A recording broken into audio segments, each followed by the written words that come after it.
Okay, so we're just going to do a kind of quick overview of materials and shaders in Blender. We'll get into more detail later on in the semester. For today, I just want to kind of cover one shader and how you can use it to get a bunch of different effects. So here's a starting scene, and if I go just to solid view, you can see we've got a cube, we have a sphere, and we have a Suzanne, and then we have that 8 times over.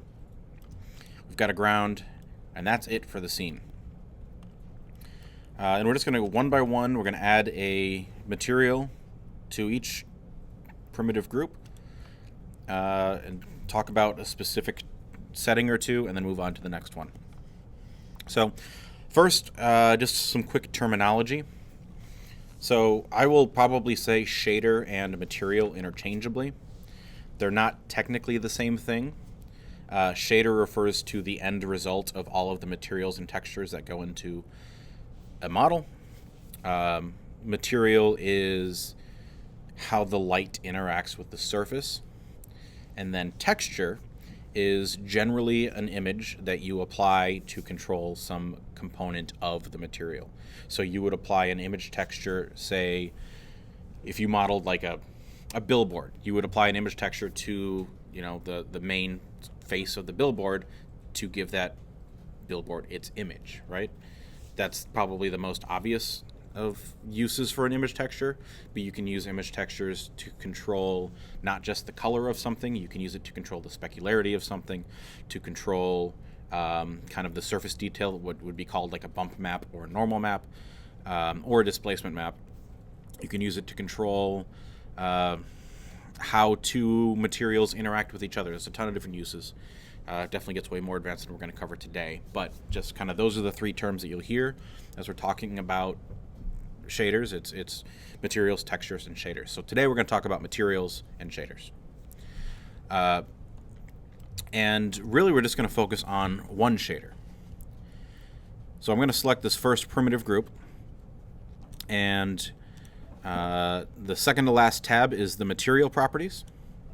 That's where we're going to be focusing. I'm actually going to expand this out so you can see a little bit better. And I'm going to click New. And so it's going to give me all of these different things. Couple things to note. First, we need to make sure that our render engine is set to cycles. So that's this second tab, the render properties. By default, it's usually on EV. We'll change that in the lab, but we want to make sure we're on cycles. And just as a quick note, render engines it's a series of calculations that determine how the final scene is rendered. So we want to make sure we're using cycles. EV is a real-time renderer. And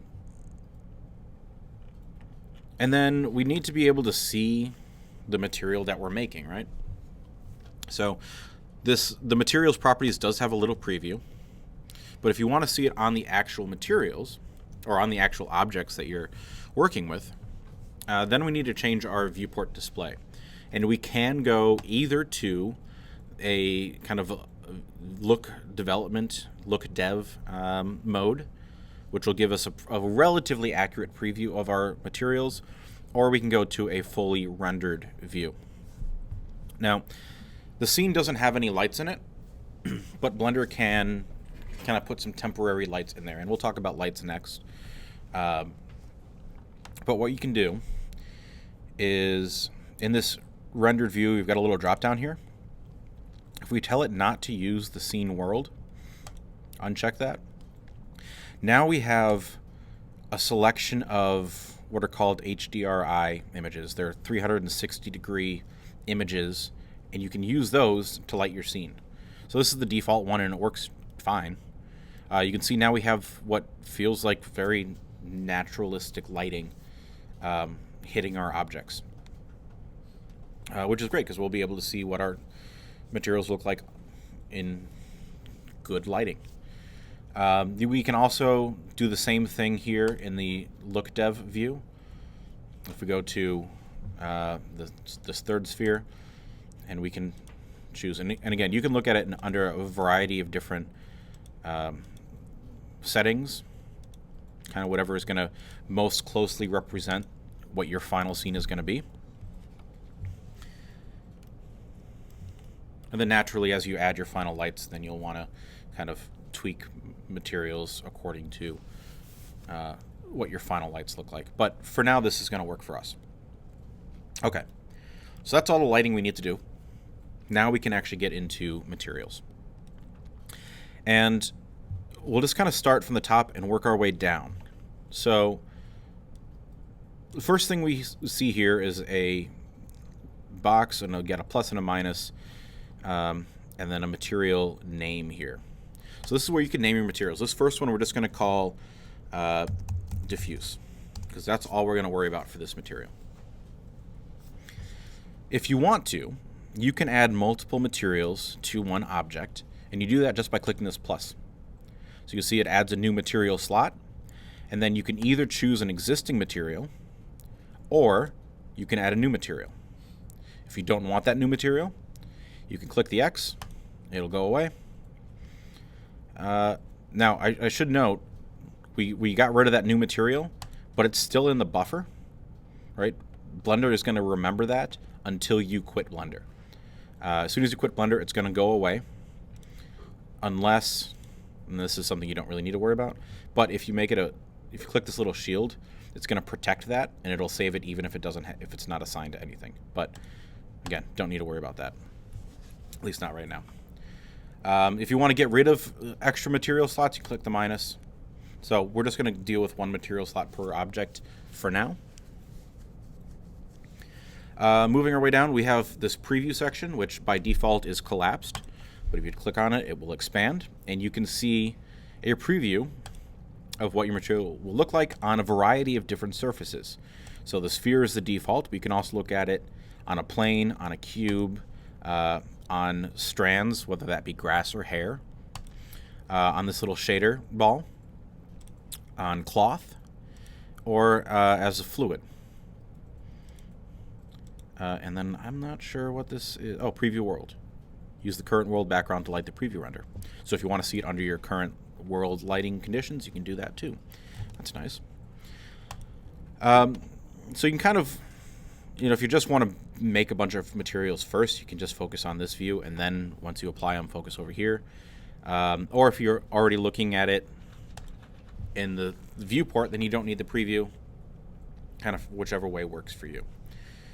And then below that we have the surface section, which is where the bulk of our options are.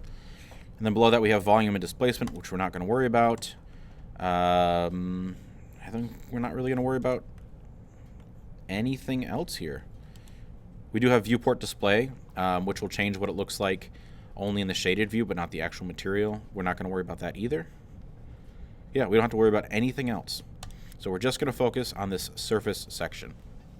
So now drilling into these specific options. So the first option is a very important one. It's what your shader is. And so the shader defines what options you have, and it defines what calculations are used to determine how light interacts with the object. That's what these are. It's all just a series of equations that define when light hits a surface, how does it bounce off of that surface, or how is it absorbed by that surface? Does it reflect? Does it scatter? Is it shiny? Is it rough? Is it smooth? Does the light go into it and bounce around? Is it completely absorbed and it's just a black object? All those things. There's a lot of options. We really only need to worry about this principled BSDF. And what this BSDF, I don't remember exactly what it stands for.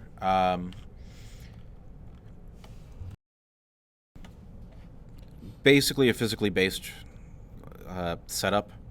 It's inspired by and related to Pixar's RenderMan and its physically based renderer shader. So it will work with that, and if you're working on something like Substance Painter, these applications will interface well. But basically what it means is it will treat light as accurately and physically realistic as possible. and that's what all of these settings are going to do. So if we're just worried about diffuse right now, diffuse is another name for just kind of the base color. So not worrying about reflections, not worrying about shininess, just what is the color of the object, and that's what this base color value is. So I click on that, it's going to open up a color wheel, and you can kind of click and drag around. You can drag on the right and change the value, the kind of how bright or dark it is. But you also, that's the hue, saturation, and value modes. Okay, so you can drag that way if you're kind of comfortable with the Photoshop approach. I guess Photoshop has all of these. We have RGB, so you can just drag red, green, and blue values around to get your color that way. We've got a little dropper here, so you can grab any color from your scene and use that. And then we have hex values, which is super useful if you're trying to match a specific color. This is something that I use professionally all the time because companies will have their official company colors, and so you need to make sure that you're using that exact color, so you can type in the hex code there. For you guys, you probably don't need to worry about hex values unless you want to match a specific color. Otherwise, you know, any of these ways of achieving a color work. Just kind of choose whichever one works for you. I'll usually get close with the wheel, and then I'll say maybe, whoops, I want to make it a little bit brighter, a little bit darker, and kind of tweak it with the sliders below it. So that's just the base color. You can choose whatever color you want, maybe something like that. Maybe make it, yeah, that works. And then I'm also going to take the specular slider and turn it all the way down to 0, so that's not affecting our object. And you can see this is what it'll look like. We can hit Z and go up to rendered and see what it's going to look like as an actual rendered final image. And right now, our samples right up here on the top left is only set to 32, so it's going to be a little bit noisy. So I'm going to go over to my render settings here and change my viewport. I'm going to bump it up to 128 and hope the computer can handle it and screen recording at the same time. That's just going to kind of refine it further. You'll notice as soon as you change your view, it resets that. It'll also reset that if you adjust your color at all, but it'll update it live so you can kind of get that instant feedback. And certainly the more you have going on in your scene, the slower this process is going to be. So there is something to be said for scene optimization here. Okay, so that's, I mean, at this point, this is really all we did on the first day when we did the solar system. This is as far as we got. And it's just changing the color of an object. But you can see there's a lot more sliders, and so that's what we're going to move on to next. On to the next one. And I'm going to go back to material preview here, just to speed things up a little bit. And I'm going to grab the second group. I'm going to give it a new material. I'm going to call this one specular. Okay.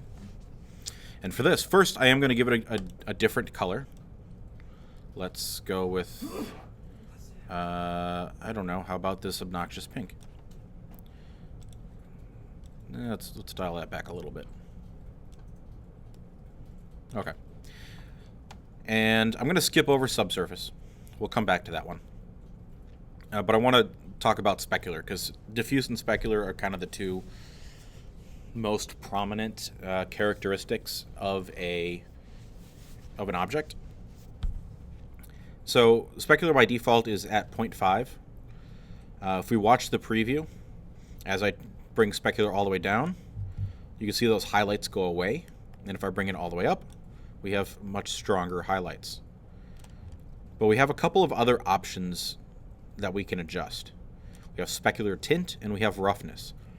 I'll come back to specular tint, but I want to focus on roughness if I bring specular all the way up. So the roughness is going to be how hard or diffuse that highlight is. So if I bring it all the way down to 0, we have this very shiny, you can actually even see it in the viewport, we have this very shiny reflection, almost mirror-like, and you can see the reflection of our world kind of illumination, our HDRI image, we can see very clearly defined reflections in the surface. Okay? As soon as we start adding some roughness in, then those reflections get fuzzier and fuzzier, and then they become very abstract.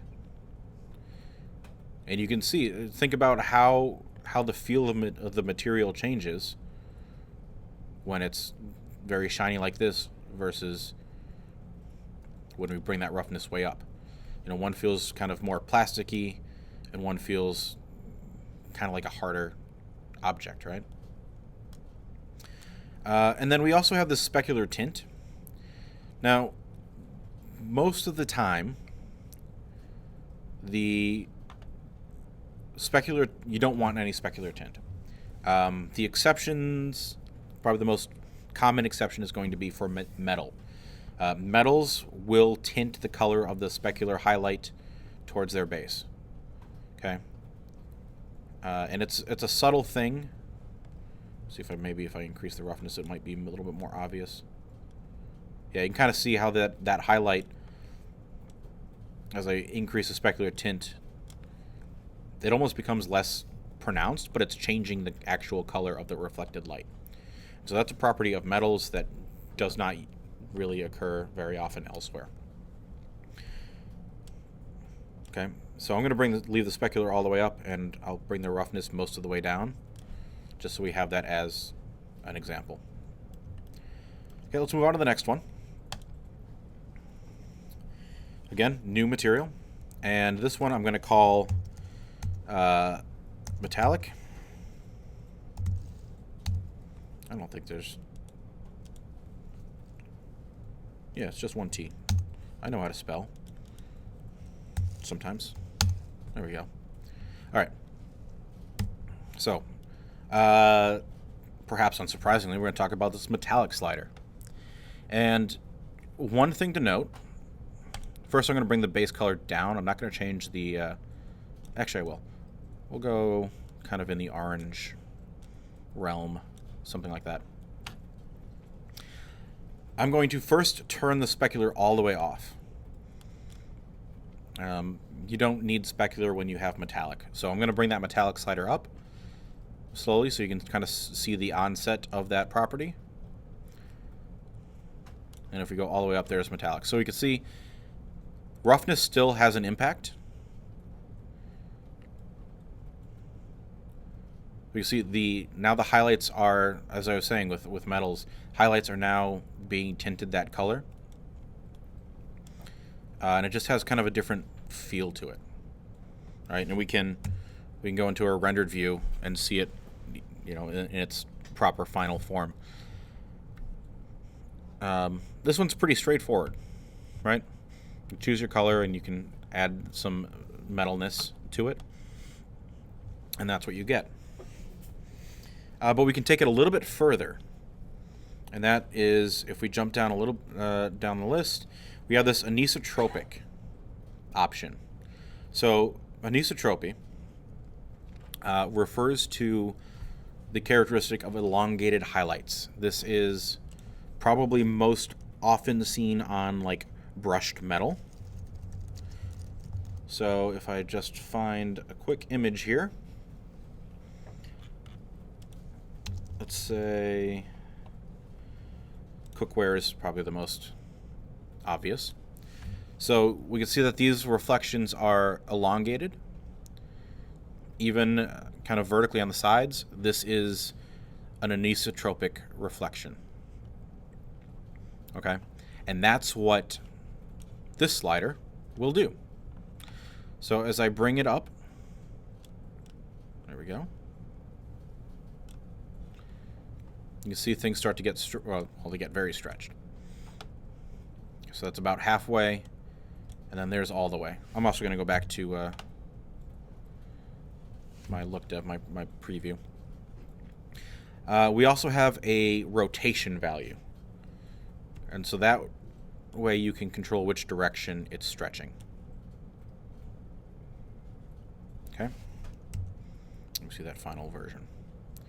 Again, brushed metal, brushed aluminum, that sort of thing is exactly where you would use this. Okay. Let's move right along here to the next one. This one we'll look at Sheen. Okay. So Sheen is something that you would use for cloth, for instance, like a velvet.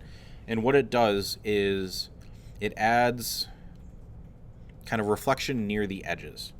This one can be a little subtle to actually see. So let's try to make this more obvious. First, we'll give it, we'll do like maybe a deep blue or something. Okay. We'll bring the roughness up a little bit. Bring the specularity down. Let's see if we can turn the specularity off, if that's gonna play. Yeah. Okay. So watch the edges of this sphere as I turn up the sheen. Okay. Now we're getting some of that sheen. Think of this, if you imagine this being velvet, that starts to make sense. We can even go to the fabric preview, and we can again toggle that sheen off and on. Okay, and you can see you maybe don't want to go all the way up. And that's the thing I should mention. A lot of the times, you're not going to be playing in the extremes. You're going to be playing in the middle of the sliders, or towards one end. But you don't always need to go either 0 or 1. You can is often most of the time somewhere in the middle. And then sheen tint will again tint that color towards whatever the base color is. So if I turn it off, you can see it's just white, and as I turn that up, it's taking on the color of the base. Okay, so that's sheen. You can add in some reflection in there too. Okay, that's feeling now. Excuse me. This feeling now more like a rubber versus a velvet. All right, let's move on to the next thing. And this one is going to be called clear coat. Okay. So for this, I'm going to go with like a really bold red. Something like that, maybe. That's maybe too dark. Let's go a little bit brighter. I'm going to give it specularity. And I'm going to bring the roughness down to about 0.2. Well, maybe 0.3. And, okay. So now we have clear coat, and then we've got 2 values for clear coat. We have the amount, and then we have the roughness. So I'm going to bring the amount all the way up so we can see it. And I need to back off the specular a little bit so this can be more obvious. Okay. Now we can start to see this. So we have, here's just our specular highlights. Okay. Clear coat mimics if there was an actual like second layer of just like a clear varnish or top coat or something applied to a surface. So car paint is where this is, again, probably the most prominent example. You have the color, the actual paint color, and then there's a clear coat on top of that. And what that gives you is it gives you multiple specular highlights.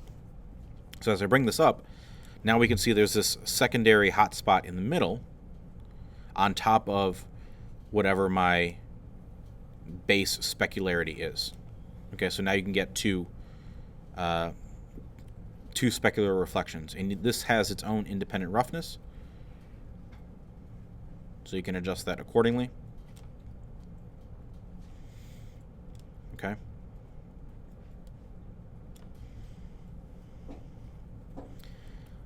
All right.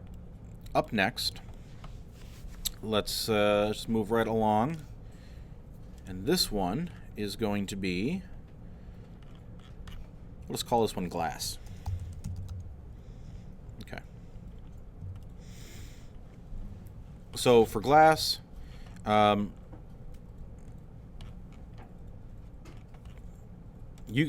there is also a glass shader, and it's the same values, but it's just a little simplified.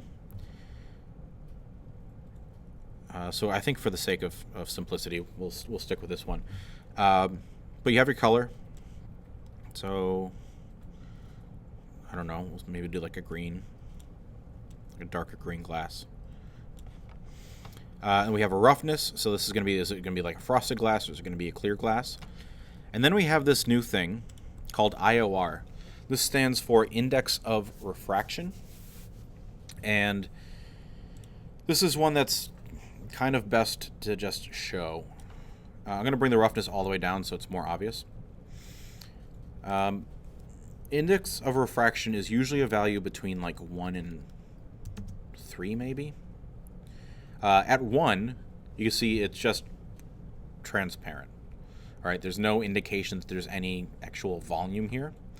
But as we start bringing that up, now it's starting to feel, I went way too far, way too fast. Okay.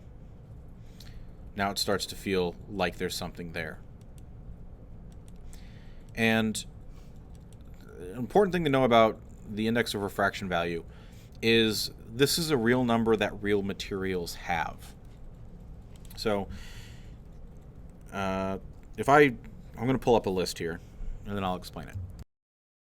So this is a list of refractive indices. I searched for index of, was supposed to be of, refraction, index of refraction values. That's the first option. I'll link to it on D2L. So it talks a little bit about what this is and how it comes about, but there's also a list of a ton of different materials and what their appropriate values are. So if you're doing water, I don't know what water is, thank you. Your index of refraction value is going to be 1.333. Okay, that's for standard water, that's what it is. That just is. It doesn't vary. It's water. It's 1.33. If you're doing diamond, it's 2.4. Water ice is 1.31. It will vary with glass depending on how thick it is. So we have got flint glass pure is 1.6 to 1.62. Crown glass impure 1.4 to 1.7. And there are a bunch of different lists out here. There are probably better ones that are more oriented to what we're doing versus, yeah, here we go. Pixel and Poly is a better one for 3D artists that don't need all of the scientific parts of it. Emerald 1.5. The lens in your eye is 1.41. Right? These are all real values, so it's a good thing to refer to if you're working with this sort of thing. All the different classes and yeah, all sorts of stuff. See, oxygen is 1, right? That's why it looks like there's nothing there, because that's what we're used to looking through. Okay, so you can adjust that value as well and get your glass effect. And again, you can also use the principled BSDF. We'll go back to that green color, something like that. If we turn the specular all the way down, turn our transmission up, okay, and then adjust our index of refraction values, we get kind of the same effect. We can also bring the alpha down, which is our transparency. Well, not really, because that's not the same thing. Transparency is just like visibility. But maybe we desaturate this base color. Yeah. So that's glass. The last thing I want to... Wait, is that... I feel like I've skipped something. Ah, I did. Okay.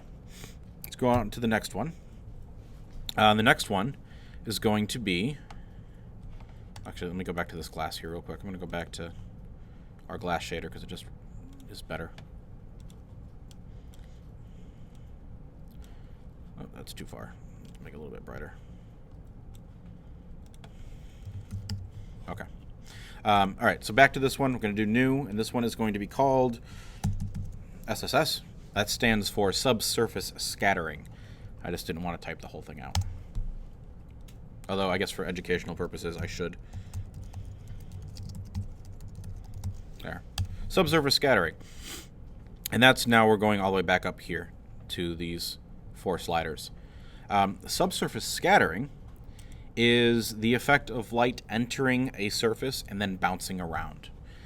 This is something that is, if you think of when somebody is standing with the sun to their back and you can see like the sun hitting the back of the ear and the ear is like glowing red, that's subsurface scattering. The light is entering the through the skin. It's bouncing around inside the blood and the cartilage in the ear, and that's making it glow red as the light comes back out. This also happens with milk, with like the inside of an apple, all sorts of things like that. Okay, so here's a couple more. Oh, look, a blender example. But this is subsurface scattering. And this can be a little bit tricky to get right because you need to make sure the scale is right. If the scale of this effect is wrong, it can really throw off your perception of the scene. It can make something either feel really waxy or very small when it's not supposed to be. But it has a really big impact on making things feel real when appropriate. So I'm going to just bring subsurface all the way up to 1, and we can start to see this effect.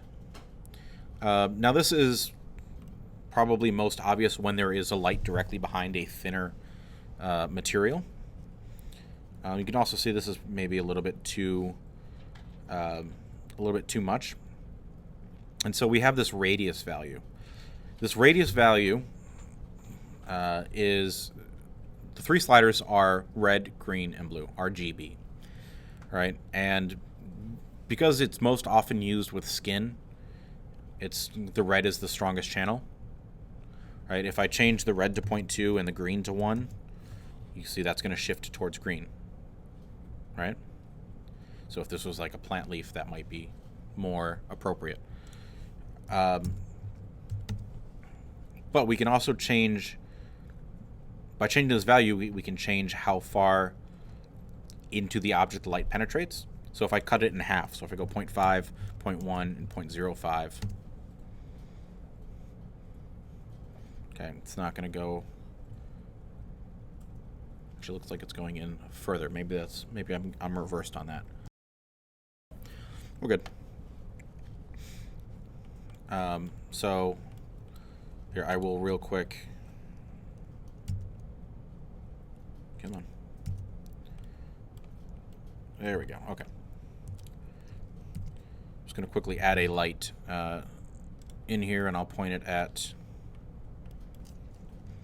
the back of Suzanne. Oops.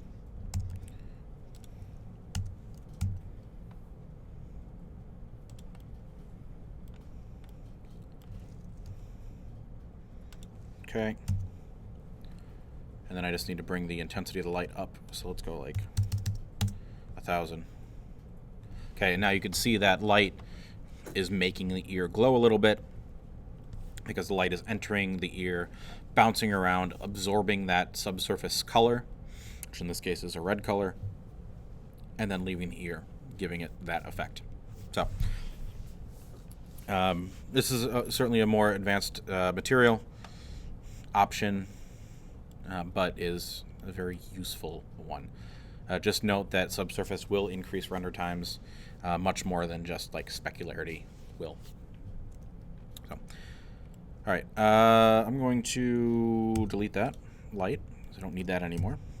And then the last one I want to talk about is emission.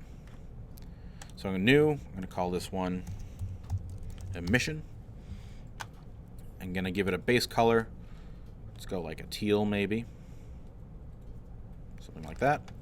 And then I'm going to scroll down here, and we have this emission section. Now it's not a slider for a 0 to 1 value or influence. It's just looking for a color. So I'm going to actually copy my base color. To do that, I'm going to just hover over the color field and hit Command C or Control C if you're on Windows, and then hover over emission and Control V. You can copy colors just like you can copy values in Blender. It's super slick. One of my favorite things about it. So now that we have told it what color to emit, by default it's emitting black, which black light is no light, because in light, black is the absence of color. Light is all of the colors combined. So by giving it a color, now it's going to emit light. So if I go into my rendered view, holding down Z, go up to rendered view, now we can see that it's emitting light. Now we lose some detail just because the light is kind of filling in the shadows, so it's not as defined.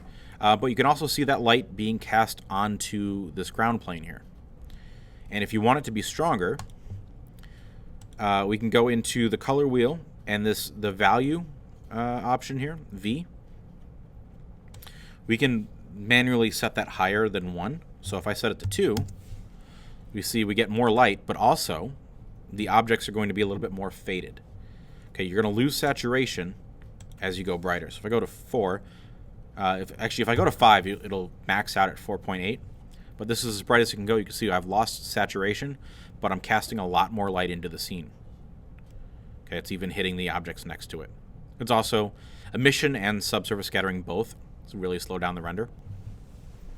I will also say emission is great for the effect. It's not great for actually lighting a scene. I wouldn't rely on this to light a scene. Instead, what I would do is add a little bit of emission to get the effect, and then add an additional light to actually do the work that you want it to do.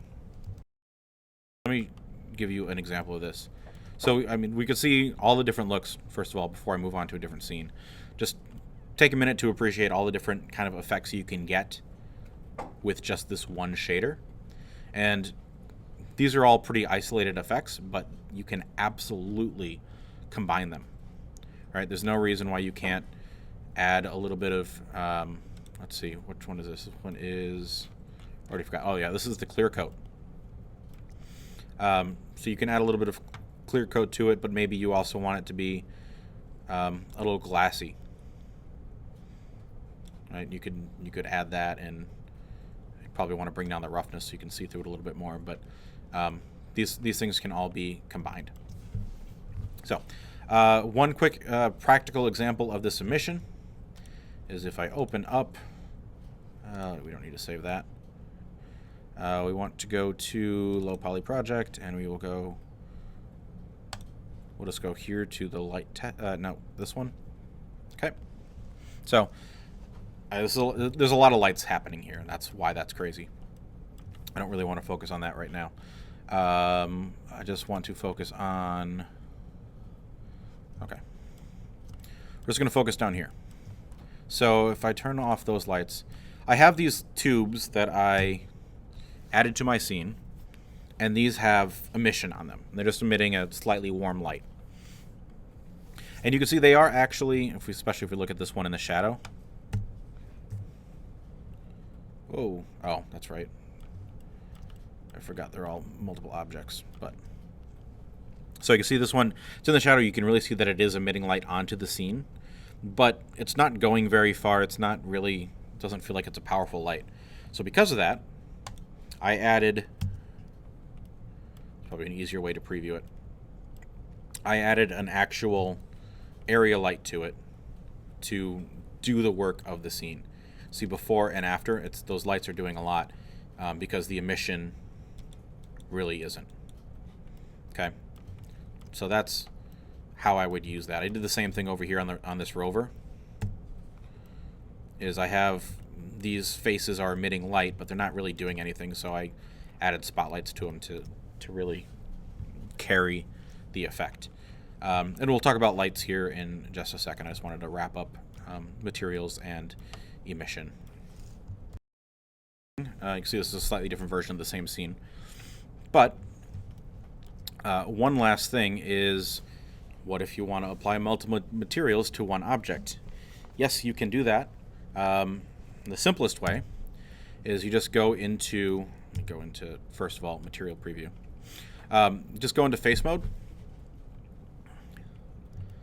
And let's say, using Eric's example, let's say we want to turn this ear a different color. First thing you want to do is you want to select the faces that you want to be a different color.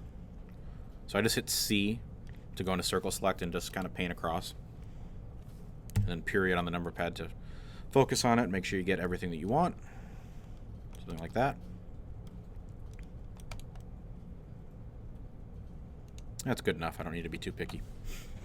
And then in our material options, we'll go back up to the top here. We need to add another material slot. So I'll click the plus. And then I'm going to just choose an existing one. So let's say, I don't know, metallic. And then you just need to click Assign. And then it'll assign whatever you have selected, whatever, that material, whatever's in that slot. It's nice too because let's say you deselect and you want to reselect all of that. You can just go back to metallic and click select, and it will reselect those. Just make sure you deselect everything else first. All right, so that'll select all the green. And I can say deselect, go to metallic, and select all those. Now it'll select all those faces. All right, so now we have a copper ear on a green Suzanne head. And you can add multiple material slots. There's nothing stopping you from doing that. It's just whatever you have selected.